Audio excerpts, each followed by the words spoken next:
Dalam Al-Qur'anul Karim, dalam surat Hud, surat A'raf, diceritakan bagaimana nasib pelaku sodomi, pelaku liwat, homoseksual di zaman Nabi Lut alaihi salam, yang sangat mengerikan dan menjijikkan. Ketika malaikat datang, diturunkan dalam bentuk laki-laki yang ganteng, gagah, ya kan? Ini orang-orangnya, rakyatnya Nabi Lut ini pengen mendapatkan mereka. Bahkan dikatakan, sudah kalau gitu kamu ini putri-putri saya saja sudah, nikahi putri-putri. Enggak, kamu enggak ngerti apa yang kita inginkan. Sampai Nabi Lut itu mengatakan kepada tamu-tamunya, yang itu malaikat, mengatakan, aduh, Nabi Lut sangat malu dengan tamunya. Saya nggak bisa melindungi kalian. Seandainya aku bisa punya kekuatan melindungi kalian, akan aku lakukan. Artinya Nabi Lut itu sudah secara nggak bisa lagi menghalang-halangi masyarakatnya untuk melakukan hal yang buruk kepada tamunya. Baru disitulah kemudian malaikat mengatakan, tenang Lut, kita ini malaikat, gak usah khawatir. Akhir ceritanya adalah mereka kemudian dihancurkan oleh Allah Subhanahu wa Ta'ala. Buminya diangkat oleh Allah, kemudian dibalikkan. Diangkat, kemudian dijungkirkan. Setelah itu dihujani dengan bebatuan. Sudah habis, sejarahnya habis. Dibalikkan, kemudian ditutup dengan bebatuan. Itu nasib dari bangsa Sodom.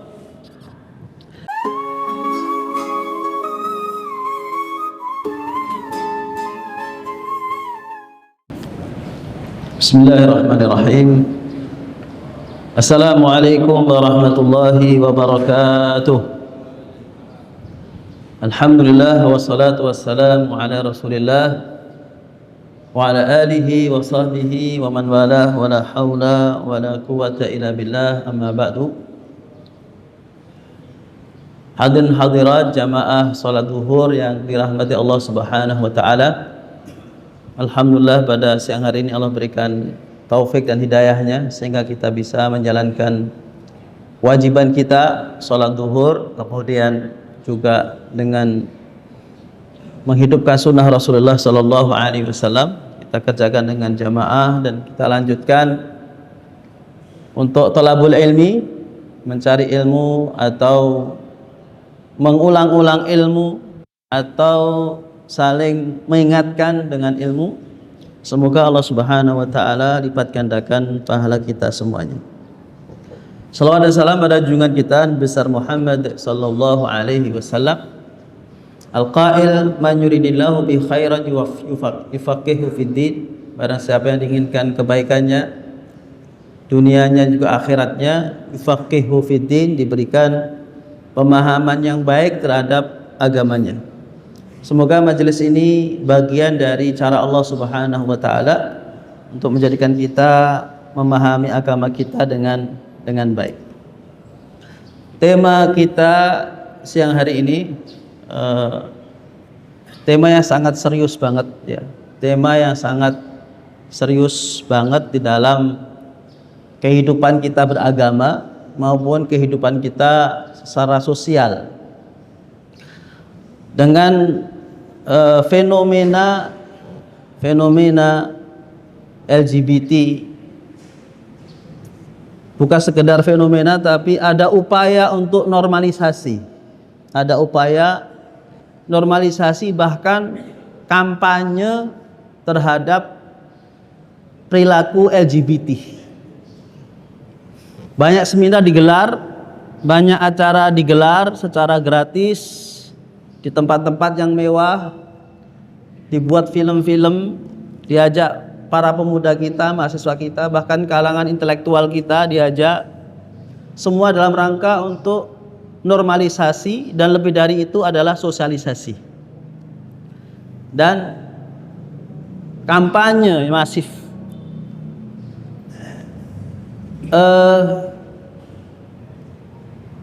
MUI sudah menegaskan bahwa dalam fatwanya nomor 14 bahwa LGBT itu adalah penyimpangan. Ini satu yang harus kita pahami. LGBT adalah penyimpangan. Apa itu LGBT? Singkatan dari lesbian. Lesbi adalah hubungan intim perempuan dengan perempuan. Hubungan intim perempuan dengan perempuan. Kemudian gay, G-nya adalah gay, hubungan intim antara laki-laki dengan laki-laki atau sering disebut dengan sodomi, dinisbahkan kepada kaum Sodom pada era kenabian Nabi Lut alaihissalam. Kemudian LGBT, B-nya adalah bisek, di mana laki-laki punya kecenderungan hubungan seksual dengan laki-laki sekaligus juga punya kecenderungan dengan perempuan.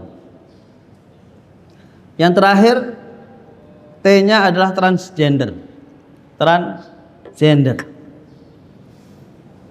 Merubah kelamin dari laki-laki ke perempuan atau perempuan ke laki-laki atau sebaliknya. Kita coba bahas ini secara urutan sesuai dengan kasusnya, yaitu L dulu, lesbian. Ya. Saya coba merujuk ke buku fikih yang populer, bukan populer tapi sangat populer, baik di kalangan ulama, pesantren maupun kalangan perguruan tinggi, baik di dalam negeri maupun di luar negeri, yaitu buku karya Syekh Said Sabiq, namanya Fikih Sunnah. Di samping merujuk juga kepada fatwa MUI. Kita coba bahas tentang lesbian, yang dalam bahasa Arabnya adalah as-sihaq, yaitu perempuan melakukan hubungan intim dengan sesama perempuan. Para ulama sepakat semuanya bahwa perilaku seperti itu, saya bacakan matannya, as-sihaqu muharramun bittifaqil ulama.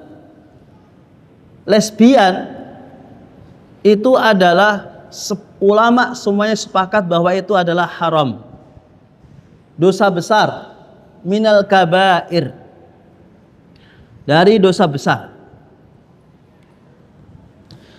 Ini semua berdasarkan hadis Rasulullah Sallallahu Alaihi Wasallam yang diriwayatkan oleh Imam Muslim. Hadisnya sahih. Rasulullah Sallallahu Alaihi Wasallam bersabda, la yanzuru rajulu ila aurati rajuli. Laki-laki tidak boleh melihat auratnya sesama laki-laki. Wala mar'atu ila auratil mar'ah. Demikian juga perempuan tidak boleh melihat auratnya sesama perempuan. Wala yufdi rajulu ila rajuli fi saubin wahid. Tidak boleh laki-laki sesama laki-laki tidur dalam satu selimut, apalagi satu sarung, ya, satu selimut, satu sarung. Demikian juga wanita. Nah, ini masih ada istilah tidak boleh sesarung, ya, tidak boleh seselimut, sepakaian, yang maknanya adalah hubungan intim. Lebih jelas lagi dalam riwayat Tabrani, Rasulullah menegaskan bahwa as-sihaqu zinan nisa bainahunna. Dalam riwayat Tabrani, Rasulullah lebih jelas menegaskan bahwa lesbi, as-sihaq, itu adalah sama saja dengan zina sesama wanita. Zina sesama wanita. Ini menunjukkan bahwa ini perbuatan haram. Perbuatan haram, dosa besar.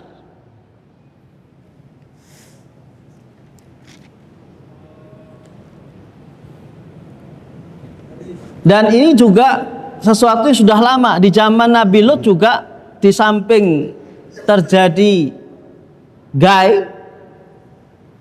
bahkan sudah menjadi gerakan yang masif, bahkan mayoritas di zaman Nabi Lut, sehingga orang yang sehat, yang benar-benar kalah dengan para pelaku gay. Termasuk juga di zaman itu berkembang lesbian, seperti yang dijelaskan oleh Imam Alusi dalam tafsirnya. Jadi di zaman Nabi Lut itu laki-lakinya senang laki-laki, perempuannya juga sesama perempuan. Jadi sempurna sudah. Maka kesimpulannya dalam masalah lesbian ini, ittafaqa fuqaha'u ala annahu la hadda fi sihaq li annahu laysa zinan. Dalam konteks pidana, karena MUI sedang menyusun draft untuk mengajukan ke DPR pelaku LGBT dan aktivisnya yang mengkampanyekannya itu bisa dijerat pidana, dipidanakan. Dan di dalam Islam juga ada pidana, ada hukum pidana. Nah, kalau kita lihat dari sisi pidana, di dalam Islam itu ada 3 hukuman dalam Islam. Pertama adalah hukuman pidana hudud, kemudian hukuman pidana qisas, dan ketiga adalah pidana hukuman ta'zir. Hudud itu adalah hukuman yang sudah ditentukan kadarnya oleh Allah Subhanahu wa taala, namun merupakan haknya Allah Subhanahu wa taala. Masalah apa nih? Masalah misalkan seperti zina. Maksudnya apa? Bahwa orang pelaku zina, walaupun misalkan terjadi perkosaan, yang diperkosa itu sudah memaafkan, bukan berarti hukum pidananya gugur, tetapi hukum pidananya tetap dilakukan. Kalau laki-lakinya bujang, maka dicambuk 100 kali. Kalau pelakunya, pemerkosanya adalah sudah berkeluarga, maka dia dicambuk sampai mati. Berbeda dengan kisos. Pidana kisos itu untuk misalkan kasus pembunuhan. Hukumannya sudah ditentukan oleh Allah dalam Al-Quran. Namun Allah berikan haknya kepada hamba. Haknya kepada hamba, artinya hamba boleh bernego. Kalau sudah dimaafkan berarti sudah pindah ke hukuman lain, bukan kisos lagi. Misalkan ada orang bunuh berencana, sengaja, dan kemudian mestinya dihukum mati karena kisos, nyawa dibalas dengan nyawa, namun kemudian dalam prosesnya keluarganya atau salah satu keluarganya memaafkan. Ya sudahlah, yang namanya juga sudah meninggal, bagaimana lagi? Maka pindah dari kisos ke diyat, ganti rugi, kompensasi berupa 100 unta. Yang ketiga adalah ta'zir. Dikatakan ta'zir. Ta'zir ini hukuman dan kadarnya tidak ada di dalam Al-Quran dan hadis. Kadarnya nggak ada. Seperti sehak ini. Sehak ini hukumnya ada, haram, tetapi pidananya tidak disebutkan. Pelaku sihak ini diapain? Dicambukkah? Dirajamkah? Tidak ada. Tidak ada masuk dalam hudud, tidak pula masuk dalam kisos. Maka diserahkan kepada pemerintah Islam untuk berijtihad. Orang seperti ini hukum pidananya apa? Kalau dosanya jelas, semua sepakat. Seperti juga sepakat bahwa lesbian ini tidak masuk dalam kategori hudud, juga apalagi kisos, nggak nyambung. Maka kemudian masuk ke dalam ranah takzir, di mana pemerintah Islam, ulama beristihad pasnya apa hukumannya, biar ada unsur jera. Ini sepakat ulama kita. Kalau kemudian istihadnya dicambuk, ya bisa jadi. Atau hukumannya di penjara, bisa jadi. Itu diserahkan kepada ijtihad pemerintah Islam dalam menyusun KUHP-nya, Kitab Undang-Undang Pidana. Nah, ini yang mau diajukan oleh MUI, bahwa pelaku lesbian dihukum dipidanakan. Ini satu. masalah lesbian. Saya kira semoga sudah jelas. Yang kedua, lesbi terus kemudian gay. Ya, gay.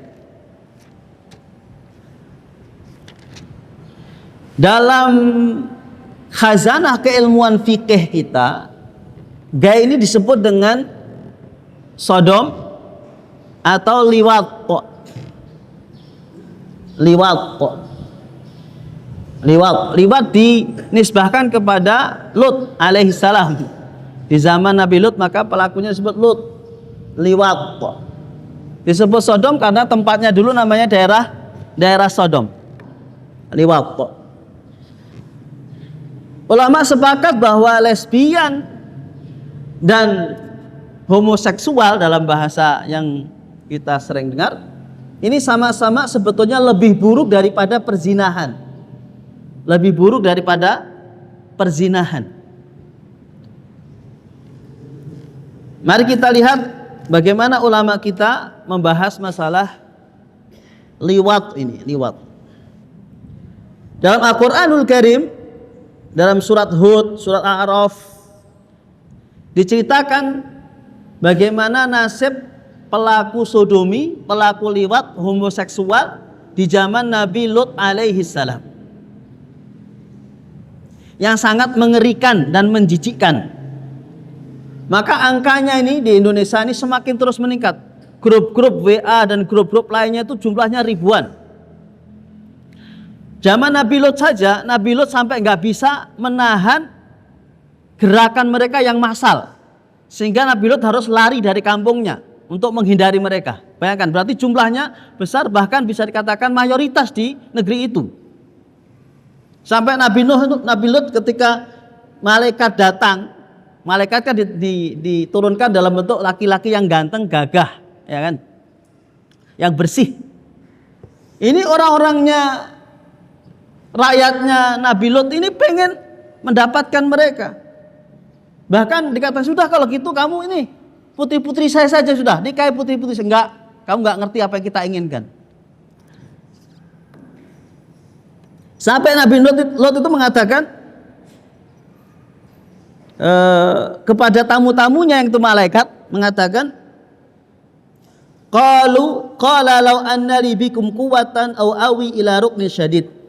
Aduh, Nabi Lut sangat malu dengan tamunya. Saya nggak bisa melindungi kalian. Seandainya aku bisa punya kekuatan melindungi kalian, akan aku lakukan. Artinya Nabi Lut itu sudah secara apa? Nggak bisa lagi menghalang-halangi masyarakatnya untuk melakukan hal yang buruk kepada tamunya. Baru disitulah kemudian malaikat mengatakan, tenang Lut, kita ini malaikat, gak usah khawatir.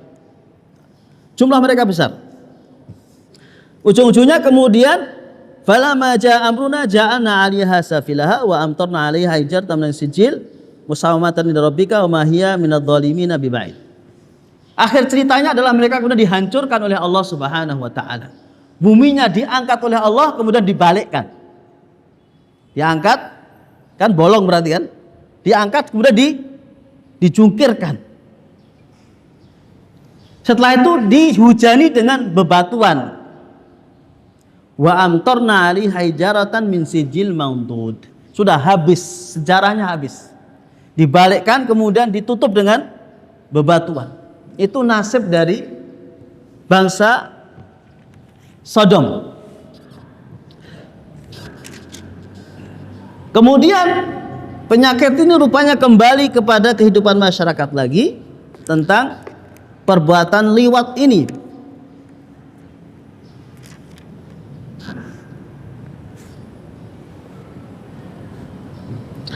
Maka ulama kita ketika laki-laki mendatangi laki-laki, ya, yang disebut dengan homoseksual, apa hukuman pidana bagi pelaku liwat?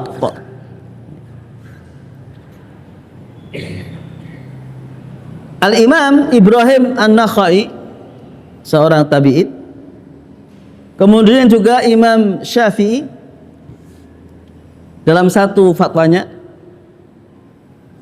bahwa perbuatan homoseksual itu masuk ke dalam pidana hudud. Pidana hudud. Pidana hudud.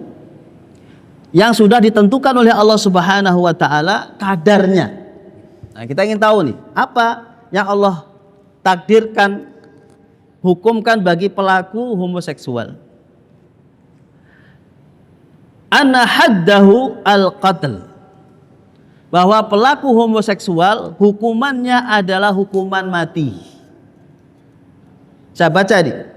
Anna haddahu al-qatlu. Hukuman hadnya apa? Hukuman syariatnya apa?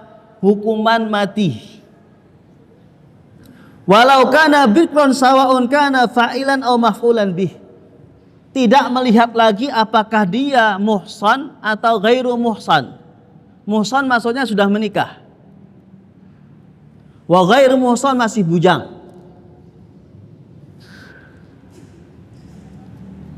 Fatwanya adalah mereka dihukuman mati tidak melihat mereka bujang atau sudah berkeluarga. Baik pelakunya, baik yang berposisi sebagai laki-laki atau yang berposisi sebagai perempuan, baik yang pelakunya maupun yang diperlakukannya, selama semuanya sama-sama mau, baik yang berlaku sebagai laki-laki maupun yang berlaku perempuan, maka dua-duanya dijatuhi hukuman mati. Ini fatwanya. Dari mana fatwa ini diambil? Tentu ada dalilnya. Kalau kita bicara fikih, ada status hukumnya, ada dalilnya. Dalilnya adalah sabda Rasulullah Sallallahu Alaihi Wasallam. Rasulullah bersabda, "Man wajadtumuhu ya'mal amala qaumi Lut." Kalau kamu dapati orang yang melakukan perbuatan kaum Nabi Lut alaihissalam, faqtulu, bunuhlah, pidanakan dengan pidana mati al-fa'il wal maf'ul bihi, baik yang berposisi sebagai laki-laki, berperan sebagai laki-laki maupun berperan sebagai perempuannya, subjek dan objek, selama dua-duanya laki-laki. Faktulu, hukuman mati. Baik tadi bagi dua-duanya. Yang kedua dalilnya adalah an Ali radhiyallahu anhu. Kita tahu Ali radhiyallahu anhu itu pernah menjabat sebagai khalifah, Amirul Mukminin. Di zaman pemerintahan beliau, pelaku liwat homoseksual annahu rajama, dihukum mati dengan cara rajam. Hukuman mati tapi caranya dengan dirajam tanpa melihat dia bujang atau sudah pernah menikah. Kemudian Imam Syafi'i menegaskan qala wa bihadza na'khudhu birrajmi man ya'mal hadzal amal muhsanan kana au ghaira muhsanin. Kemudian imam kita Syafi'i menegaskan kembali dalam mazhabnya, ini yang kita ambil. Maksudnya adalah pendapatnya Ali bin Abi Thalib, bahwa mazhab Syafi'i, Imam Syafi'i mengambil pendapatnya Imam Ali bahwa pelaku homoseksual dihukum mati dengan cara rajam tanpa melihat dia bujang atau pernah menikah. Ini ulama kita, semua sepakat hukumannya mati. Yang berbeda cuma caranya, yang berbeda caranya. Maka mazhab yang kedua ini adalah Sa'id bin Musayyab, Atha bin Abi Rabah, wal Hasan al-Basri, dan sekian banyak para tabi'in. Mereka berkesimpulan bahwa pelaku homoseksual itu masuk dalam hukuman had, hukuman hudud. Diperlakukan seperti pezina. Zina itu laki-laki dan perempuan di luar nikah. Kalau dia bujang, maka dia dicambuk 100 kali. Ini mazhab kedua. Kalau dia bujang kemudian melakukan homoseksual, maka dia dicambuk 100 kali, baik subjek maupun objek. Kecuali objeknya itu dipaksa, diperkosa. Tapi ini mau sama mau. Maka hukumannya kalau dia bujang dicambuk 100 kali, dan jika dia sudah menikah atau pernah menikah atau sudah punya keluarga, punya istri, maka dia dirajam sampai mati. Jadi ini sesuatu yang bukan baru di dalam Islam, dalam hukumnya. Cuma yang repot memang ini diabaikan, sehingga LGBT ini berkembang sedemikian rupa, mengancam rumah-rumah umat Islam, bahkan para kaula pelajar dan mahasiswa. Lesbian, gay sudah. Kemudian B-nya bisek, ya tentu kita sudah tahu, otomatis senang hubungan seksual dengan perempuan, juga senang hubungan dengan laki-laki sudah. Ini lebih parah lagi. Lebih parah lagi. Yang terakhir berarti tinggal apa? Transgender, mengganti kelamin, ya. MUI, karena ini nggak ada di zaman Nabi, nggak ada. Di zaman Nabi nggak ada orang ganti kelamin, karena teknologi dan kebejatan belum sampai tingkat setinggi kita, ya. Kekafiran mendominasi di kita. Zaman dulu kekafiran itu takut dengan kebenaran, ya. Kekufuran takut dengan keimanan. Sekarang keimanan sering takut dengan kekufuran. Maka fenomena ganti kelamin, dan kita lihat orangnya di media sosial, media televisi, yang tadinya gagah jadi molek. Naudzubillah. Fatwa MUI nomor 3 tahun 2010 tentang transgender. Langsung saya bacakan fatwanya saja. Nanti dalilnya kalau mau ditanyakan boleh setelah, karena waktu sudah habis. Kalau yang dimaksud dengan transgender adalah mengganti kelamin karena kecenderungan seksual tadi, penyimpangan seksual tadi, maka jelas hukumnya adalah haram.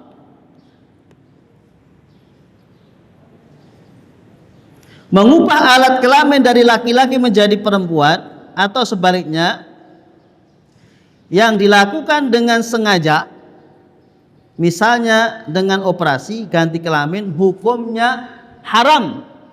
Maka jelas kita tegaskan di sini apa dilakukan oleh artis kita yang namanya sudah meninggal dunia, semoga Allah mengampuninya, itu adalah haram. Dan masih ada lagi yang masih hidup, yang kelayapan kemana-mana. Siapa namanya, Pak? Nah itu gak perlu kita, bukan Ustaz kok gibah, enggak gibah, karena dia sudah menjelaskan, dia tampil dengan tanpa penyesalan dan bangga dengan kecantikannya sekarang. Jadi kalau kita sebut namanya itu bukan ghibah, karena dia bagian orang yang mengkampanyekan tentang transgender. Yang ini yang dipidanakan oleh MUI. Semoga DPR kita waras, ya, sehingga bisa didok. Walaupun HAM kayaknya akan menjadi penghalang nomor 1 sebelum yang lain-lainnya, ya kan? Karena dari omongannya udah kelihatan. Nah, apakah selamanya tidak boleh merubah masalah kelamin, maksudnya alat kelaminnya? Bisa. Kalau itu bentuknya pengobatan, misalkan punya kelamin yang ganda, atau perempuan maaf lubangnya terlalu kecil atau bahkan tertutup, kemudian diobati, disempurnakan seperti umumnya wanita, atau kelamin umumnya laki-laki, atau ganda yang di dalam fikih kita disebut dengan khunsa. Disebut dengan khunsa. Khunsa lahir kelaminnya ganda. Nah, ini. Nah, ini ada dua khunsa ini. Khunsa muskil sama khunsa ghairu muskil. Muskil itu masalah. Ada khunsa yang enggak ghairu muskil, itu kelihatan keluar kencingnya dari mana. Kalau keluar kencingnya dari dakarnya, berarti vaginanya harus ditutup, karena jelas laki-laki dia. Dari sejak kecil sudah bisa operasi itu. Ini boleh. Namanya khunsa ghairu muskil. Khunsa ghairu muskil. Nah, yang muskil ini nggak ketahuan nih, keluar dari dua-duanya misalkan, maka ditunggu dulu sampai dia balik. Baliknya ini kemana dia? Kalau perempuan dominasi berarti akan muncul payudara misalkan, akan muncul head, berarti ada rahimnya, berarti yang dipertahankan adalah vaginanya, berarti ini perempuan nih. Nah, dewasa keluar jakonnya khunsa, ini laki-laki nih, langsung ditutup itu vaginanya, memang dia laki-laki. Atau di zaman sekarang ya tinggal lihat ada rahimnya enggak, kan gitu. Kalau dulu kan ini fikih lama melihatnya dari fenomena yang luar aja. Kalau sekarang kan bisa lihat ini ada rahimnya enggak. Itu baru namanya penyempurnaan. Disebut dengan di sini penyempurnaan alat kelamin. Ini yang boleh. Ini yang boleh. Nah, jadi sudah jelas kedudukannya LGBT secara umum itu adalah haram. Secara umum adalah haram. Pelakunya berdosa-dosa besar. Ini poin satu adalah dia haram, kemudian dosanya dosa besar. Yang ketiga, berbeda di dalam pidananya, hukuman pidananya seperti saya katakan tadi. Kalau lesbian diserahkan kepada ijtihad kepada para ulama untuk kira-kira pasnya apa, sehingga tidak muncul penyakit ini. Sedangkan hukum liwat semua sepakat bahwa hukumannya pelakunya mati kalau dia sudah berkeluarga. Cuma berbeda dalam cara mengeksekusinya. Ada hukum mati seperti dipenggal, ada dulu dirajam. Kemudian perilaku transgender jelas haram. Nah, ini yang belum kemudian diistihadkan hukumannya apa, seperti tadi artis atau tokoh di publik itu yang kemana-mana muncul, kadang dia penampilannya laki-laki, kadang dia perempuan dan sebagainya. Ya, ini yang belum diistihadkan. Maka ulama kita nanti kalau semoga DPR waras, ya kan, bisa mempidanakan tiga hal ini, walaupun MUI mencoba untuk mengegulkan dulu masalah lesbian, kemudian gay, kemudian sodomi dan pencabulan. Ya, ini pencabulan ini yang akan diprioritaskan untuk dipidanakan, ya, dipidanakan. Demikian sebagai pengantar karena waktunya memang sempit dan tidak ada tanya jawab. Ini anggap saja sebagai pengantar yang bisa dilanjutkan dengan silakan membaca di Google atau bahkan di AI boleh juga, ya, bagaimana sikap ulama kita atau LGBT dalam pandangan fikih Islam. Semoga Allah berikan kekuatan ulama-ulama kita terkhusus di MUI untuk memperjuangkan ini untuk menjadi sebuah hukum pidana di negeri kita, untuk keselamatan kita dan negeri kita dan anak-anak kita dan masa depan anak kita. Dan juga semoga pemimpin kita diberikan petunjuk, diberikan hidayah, Dan juga kepada para pelaku yang sedang mengidap, saya doakan untuk segera bertobat, ya, diberikan kemudahan untuk bertobat, untuk sadar kembali ke jalan yang lurus. Dan untuk para aktivis, ya, yang sengaja mengkampanyekan, ingat laknat Allah Subhanahu wa ta'ala, baik di dunia maupun di akhirat. Kurang lebihnya mohon maaf. Wallahu muwaffiq ila aqwamit thoriq. Assalamualaikum warahmatullahi wabarakatuh.